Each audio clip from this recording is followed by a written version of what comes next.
Hey everyone, I'm Mandy and this is Listing for You and RDU. I am a real estate agent in Raleigh, Durham, Chapel Hill, North Carolina. And today I wanted to create a video for all the people out there that are wondering, I want to sell my home. Should I list it for sale by owner or should I just go ahead and hire an agent? I just don't know what to do. I can understand that conundrum. If I was not a real estate agent, to be honest, I would probably list my home for sale by owner and give it a try to see if I can sell it without having to pay a listing commission. I know I don't like to pay for things that I don't have to. I want to protect my money as much as I can. So I totally understand your dilemma.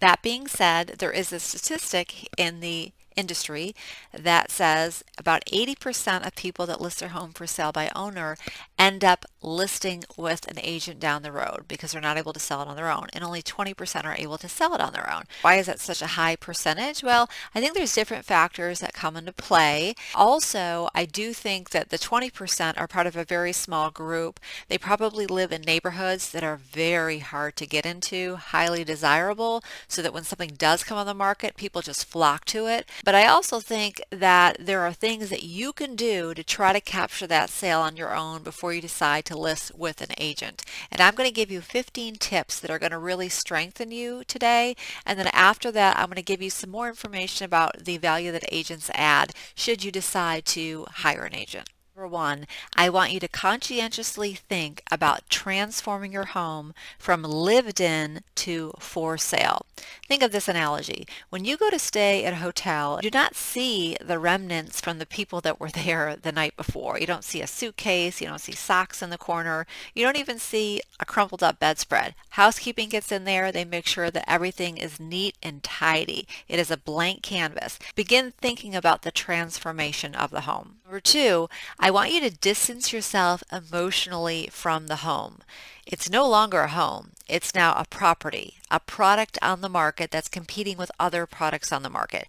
Now it's business. Before you lived in the home, you created beautiful memories there, but now we are down to sell this product. Get into that mindset. That's going to help you throughout this entire journey. Number three, staging. Now, when I say staging, I don't necessarily mean that you have to empty your home out and bring in all new professional staging furniture. That's not what I'm talking about. Let's say you have very bulky couches or a big bedroom suite that takes up most of the room. The goal is to really accentuate the space of the home. So think about downsizing those larger pieces of furniture and make a very smart investment. Just get like a storage unit for a month or a couple months, however long it's going to take you, and get rid of the big stuff because it really does impact the size of the room and the perception of the size of the room. Basically, just work on decluttering the home. You don't want anything that's going to detract the buyers coming through from looking at the actual space and trying to visualize how they themselves are going to live their lives there. Also, take out personal pictures. Again, you're thinking of that hotel room. You want to neutralize the surroundings. Number four, this is probably the most important or one of the most important on this list. Get a professional photographer. Do not use your phone pictures. I'm telling you, it is worth the investment to hire somebody out there. Those photographers can create magic. They've got these special angles that they use to really accentuate the space and really show the dimension of the room, of the backyard. They can also do some drone photos if you've got a really nice backyard that's very special and they want to draw attention to that. It's worth it. You might not want to spend the money, but when we list homes for sale, we only use professional photos. That's the way to go. Remember, people are looking through a lot of inventory on these websites. They're going to be competing with a lot of other properties that are listed with agents that have spent money on professional photos. Click, click, click, click. They can click right through yours if they perceive it to be dirty or poorly lit. We're thinking bright and we're thinking light and we're thinking good angles. Number five is kind of like the best friend in number four. You want those professional photos and you also want a professional floor plan. I get so excited when I see a for sale by owner that has a floor plan. I'm like, yay, you're doing awesome. People want to see how they're going to live in the home. And if they don't know the layout of the bedrooms, for example, if you have an expectant mother or a mother that's got a toddler and they want close proximity to the child's bedroom, help them understand what your product looks like. Make it easy for them to want to decide if they want to come look at the home. If you don't do that, then they could click away and go to another property. I cannot overestimate the importance of having a good professional floor plan. And don't do one of those hand-drawn ones. I see those. I actually see some of those sometimes with agent listings. No, you want to have a professional floor plan that really showcases the layout. Number 6, get a temporary phone line like Google Voice or maybe the burner phone app, something like that. You are going to get a ton of phone calls and text messages, and I hate to say it, a lot of them are going to be from agents wanting to see if you're interested in listing. That's just how it works. We know the conversion rate between for sale by owner and actually an agent represented listing. Remember I said 80-20 earlier. So we're going to be reaching out to you to see if we can be your backup plan. It's not a bad thing, but unfortunately you're going to get a lot of phone calls and it can be intrusive. So make sure that you separate your personal line from the for sale by owner line with another phone number. Number 7, you also want to be available. Now remember, buyers, sometimes they just come down for the weekend or during the week and they're not going to be here all the time. So when they reach out to you, you need to be accessible. You have to answer your phone. You have to respond to them within a decent time. Have your phone on you. Check your emails. This is a very active process. That's why real estate agents are always known to be on their phone, because we never know when business is coming through that phone line. And when you hire me, you better know for sure that I am always available, because I want to welcome any and all inquiries into your listing. So you've got to set that time aside to be available for prospective buyers and the buyer's agents. Number 8, be sure to remove all valuables and medications from the home. You're going to have all kinds of people coming through, taking tours, and you want to make sure that everything stays locked up, out of sight, and protected. Number 9, your hard work has paid off and you have received an offer. Is it really an offer if there's no proof of funds or pre-approval letter with the offer? I would say no. Whenever I list a home for sale, it is imperative that the buyer's agent, or if it's a direct buyer, the buyer themselves, submit an offer to purchase and also proof of funds or a pre-approval letter from a lender. So I know that they are truly qualified to purchase the home. You don't want to waste your time with people that say they want to buy the home, but they're really not even qualified to buy the home. So you need proof that they're qualified. So make sure you ask for either one, the proof of funds if they're cash, or the pre-approval letter from the lender if they're taking out a mortgage. Number 10. Okay, so you've got the offer in hand and you've got a pre-approval letter. Generally speaking, it's best to consider offers that have a local lender, someone that is going to be responsive if you need them throughout the closing process. Sometimes if you go with the big mega lenders, I won't say any particular names, but the 1-800 lenders, you'll have a representative that's probably in a call center somewhere, and they're not going to be as responsive or maybe as accountable to getting the deal to closing. Contact the lender also when you get an offer to make sure that this buyer is truly qualified as stated on the pre-approval letter. Do some work behind them to make sure that they are who they say they are. Generally speaking, local lenders are better because you can probably reach them easier and they're going to be more invested, as opposed to a mega lender that's not local and you really don't have an accountable party to the transaction. Number 11, price it right.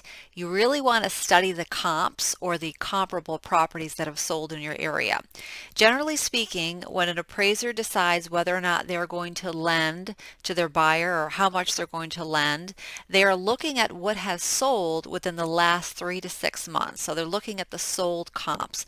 But you also want to be aware of what is active on the market, the active comps as well. Looking at both of those types of inventory is going to help you come up with pricing. And pending is also a good property status as well, because then you're looking to see, okay, this home was similar to my home and it was listed on the market for about 32 days. So that's how long I can expect to get my home in contract if it's comparable to that property and if your price similar. That'll give you some general guidelines. Number 12, you don't have to do this, but I know that some sellers do this. You can get a pre-market home inspection. This would come into play, let's say, if you had an area of concern with the home and you wanted to kind of get in front of the problem because you knew that you'd be getting a lot of negative feedback from potential buyers.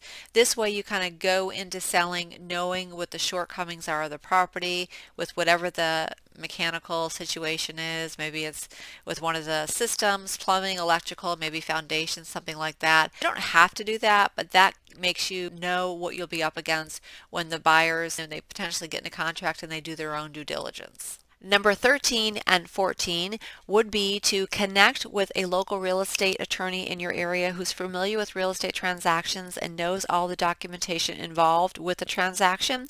And then one particular document that you want to familiarize yourself with, it's called the seller disclosure. In North Carolina, it's called the Residential Property and Owners Association Disclosure Statement. We just call it the seller disclosure.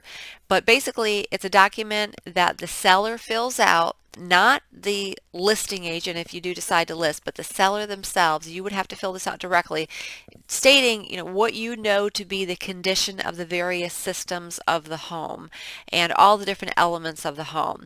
And this form is super important because obviously the buyer is going to hopefully do an inspection of the property, but if there's anything known about the property that you don't disclose on this form, you could potentially be held liable, for not disclosing that. So that's why it's called the seller disclosure. Number 15. You are probably not going to like this suggestion, but I'm going to give it to you anyway. I highly suggest that you offer some type of buyer agent compensation. The reason for this is your competitors most likely are offering that to the buyers, especially if they're listing with an agent, because we know how important it is.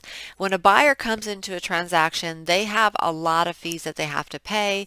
They're probably getting a mortgage. There's all types of lender fees associated with doing so. They're paying for the inspections and things like that. If they also have to pay for the buyer agent compensation, that's a lot of money out of their pocket. If they like your property, but they're not really loving it, they might go to another property that they know that the buyer's agent compensation is being paid for, or at least contributed to in some portion. It's very important that you contribute something, in my opinion. I do see some for sale by owners that are not offering any buyer agent compensation. I think that is a bad strategy because I know there's a lot of inventory out there right now, and those buyers are going to shop to find something that they know is going to be more affordable because the seller is kicking in something to pay for their buyer's agent. Are you still on the fence about whether to list for sale by owner or to hire an agent? Well, let me give you some more things to think about. It's kind of like if you have to change your oil, are you going to do it yourself or are you going to go to a mechanic? If you have to go to court, are you going to represent yourself pro se or are you going to hire an attorney who knows the inner workings of a court system? If you need to do your taxes, you're just going to try to give it a whirl, or you're going to give your taxes to somebody who's very familiar with the changing tax laws and is really going to do everything they can to save you from paying a lot of taxes. It's really an individual decision. If you do decide to interview agents, that you interview somebody who's really going to give it everything they have to help you sell the home in the quickest amount of time and net the most money. Here's a few other things that we do that you wouldn't be able to do if you were listing for sale by owner. Number one, and I know you're already aware of this, we're going to put it on the MLS. Why is that important? Well, if you're on Zillow, you're going to get exposure, no doubt. But if you're on the MLS, you are going to get exposure on Zillow, on Realtor.com, on Homes.com, on multiple real estate websites. There's a ton of them. I don't know the exact number, but there's a lot. So you're not limiting yourself to just one website. You're going to be on multiple websites. And here's another thing that I don't think people consider.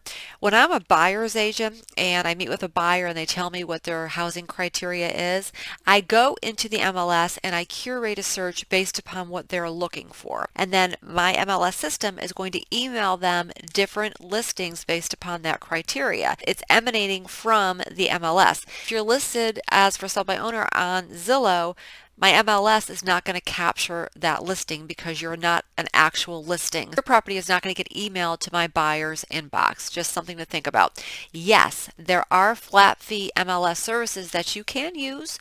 I'm not familiar with them, but I know there's a lot of them that have come about in recent years. You're probably not going to get individualized attention, but it could be successful for you. So that is something to think about. I think the fees vary. It could be a few $100s. I'm not really sure. You're not going to get the full service experience, but they are going to get you on the MLS, which is going to be helpful. If you're listing for sale by owner, do you know how to negotiate? Negotiating is truly a learned skill. And if I'm a buyer's agent and I'm taking my client to your listing and you're for sale by owner, I'm already going to know that you are a novice, even if you have sold homes before.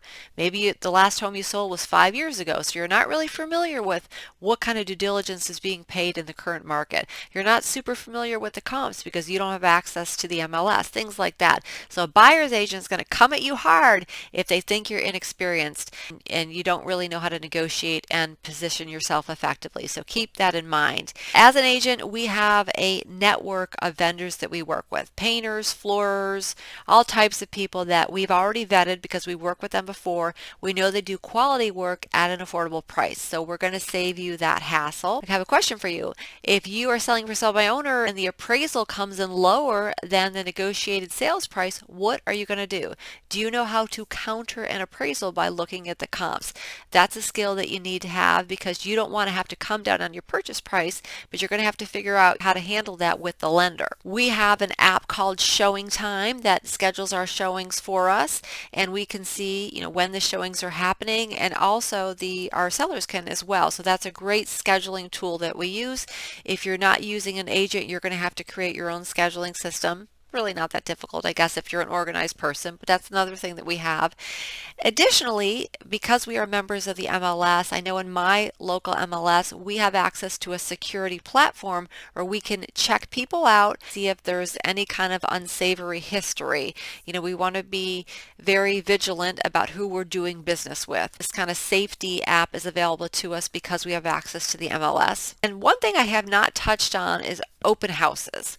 There's differing schools of thoughts on that. Some people think they're super helpful. Some people don't. Are you going to hold open houses? Are you going to have people coming into your house? Are you comfortable with that? Personally, I think they are helpful opening weekend, and if maybe there's a price reduction, you'll see a lot more traffic. If you do an open house, are you comfortable doing that, or are you more comfortable having an agent host that for you?